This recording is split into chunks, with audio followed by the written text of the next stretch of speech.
the way, yung mga characteristics na ginawa nila ay meron ng cultist na mga Meron talagang kulto, and the reason why matatawag natin siyang kulto kasi meron talagang leader of One government, we have only one government.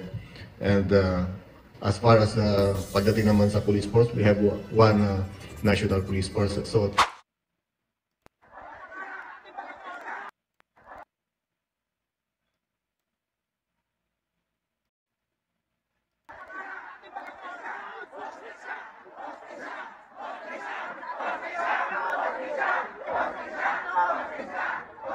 So, yun nga mga kababayan po natin, may mukhang hinihimatay na ang kanilang leader at ang kanilang pinoprotesta ay itong investigasyon na gagawin nga ng Senado ngayong September 28. So after 3 days so kailangan pumunta ng Manila itong mga leader at ilang sangkot mga kababayan po natin, mga pinangalanan ni Senator Risa Hontiveros para humarap sa mangyayaring Senate investigation.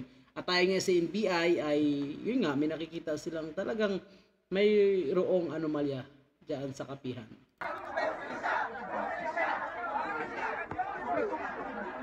Ano po ba talaga yung estado ng grupo na yan dyan sa inyong lugar?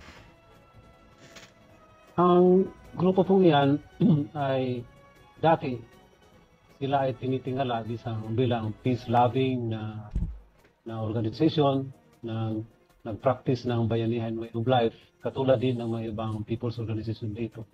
Pero merong ibang nangyari sa kanila from being a peace-loving organization na lumihis ng landas starting noong 2017. At yun na nga, the way, yung mga characteristics na ginawa nila ay meron ng cultist na mga... So sayang maganda rin pala sana ang una na mission vision itong grupo ng Socorro Bayanihan Services Incorporated. So medyo naiba nga nung pagdating na si Senior Aguila. Ano po ang ibig ninyong sabihin na lumihis ng landas? May mga questionable na po bang ginawa?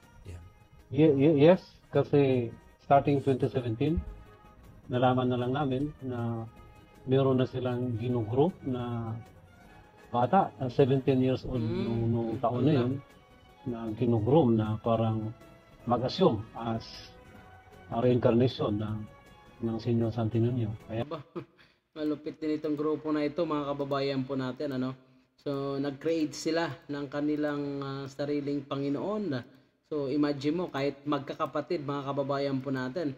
Itong in charge nga ng task force kapihan, itong si Ed, ay ang kanyang kapatid ay miyembro din nitong umano'y kulto na ito sa kapihan. So magkaiba sila ng paniniwala at ang kanyang kapatid ay nanindigan talaga na hindi aalis sa grupo dahil ayon sa kanilang paniniwala ay mas masaya umano sila na makapiling nila itong buhay nga na Kristo, na kahit pa yung kanyang mga anak ay talagang bungaba na, tumakas na doon dahil hindi nila nagustuhan ang mga rules doon, walang kalayaan. So si Senior Aguila umano yung dapat masusunod. So nag-alis ang kanyang mga anak, mga kababayan po natin. At tayo nga sa kwento ng anak ay pipirma sila umano gamit ang kanilang dugo. Parang brotherhood ang mangyayari. At dito umano ay susumpa sila sa kanilang pagiging tapat dito sa grupo at sa kanilang leader na si Senior Aguila. Magtira kasi meron kong balay, gusto kong mag-relax kasi ang priority ko ang aking sarili. Nangyari anong ginamit sa akin kapitid, baka nabirniwas ang aking dalawang anak. Hindi yun ang ugali niya. Kayo mag-resign na mahirap ang buhay, mahirap yung pag-aaral natin. Sabi niya, ito lang yung chance in their life na makasama yung buhay ng Diyos. So, yun nga ang kanilang paniniwala, mga kababayan po natin.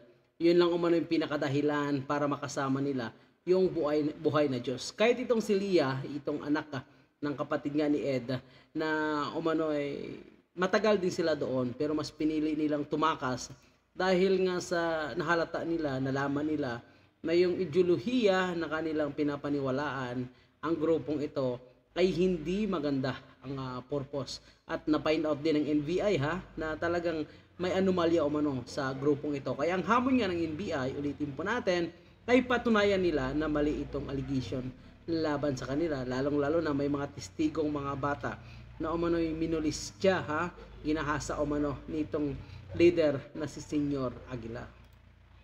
Tapos siya yung yung ginagamit namin yung dugo namin para mag-isulat yung pangalan namin at i-sign.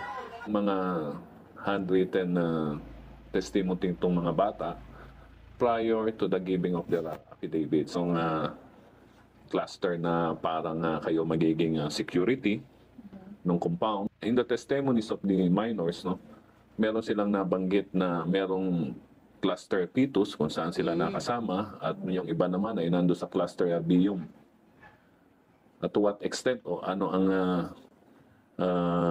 ginagawa nitong mga cluster na to, hindi natin nakita dun sa mga testimonya nilang naibigay. So, still subject for further investigation. Hearing the case. Meron talagang kulto, and the reason why matatawag natin siyang kulto kasi meron talagang leader of the cult kung saan siya mismo ang nagsasabi na parang divine leader ng buong cult. Meron siyang story na binigay sa mga tao doon, especially sa mga children, to the effect na parang merong malaking catastrophe or parang end of the world na daw. Kaya kailangan nilang lumipat doon sa bukid. The provincial directors, and they inform us that nagtutulungan naman sila, they're helping in gathering evidence.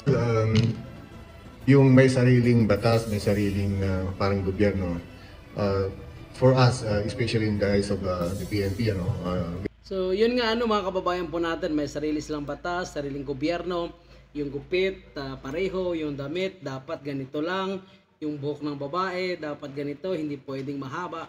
So, dito mga kababayan po natin, naalala natin yung isang bansa na close nga, na halos ganon yung patakaran mga kababayan po natin. Pero kiniklaim umano nitong ni Senyor Aguila na hindi totoo yon. Pero kitang-kita naman po natin, kung gaano kalakas itong kanyang puwersa. At na-find out pa nga ng Philippine National Police, mga kababayan po natin, na yung mga pulis pala na miyembro nitong mga umano'y Socorro Bayanihan Service Incorporated ay hindi nag-resign, hindi nagretiro, kundi talagang umawol sila. Iniwanan nila ang kanilang serbisyo. Ganon katindi ang ideolohiya, mga kababayan po natin. Umalis lang sa kanilang posisyon, umalis sa kanilang serbisyo, inawol, mga kababayan po natin. Ganon din yung mga teacher, ganon din yung mga government employee. So ganon kalakas ang kanilang ideolohiya, paniniwala, na syempre pag lalong lumawak ito, lumaki, posibleng mag-create ito ng problema sa ating bansa, mga kababayan po natin.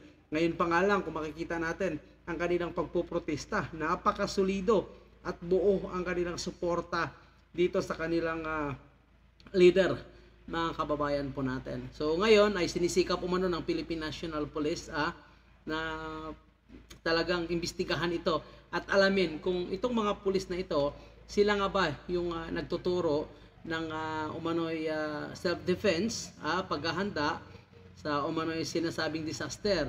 Pero ang totoo umano, ayon sa mga testigo, may mga armas talaga umano at may illegal na droga pa diyan sa Sitio Kapihan, mga kababayan po natin. Gaano yan katotoo at kung totoo man yan, paano papatunayan ng ating otoridad at paano malusutan ni Senyor Aguila itong mga allegation laban sa kanya. So yan po yung ating abangan. So September 28 ang gaganapin ang Senate investigation, mga kababayan po natin.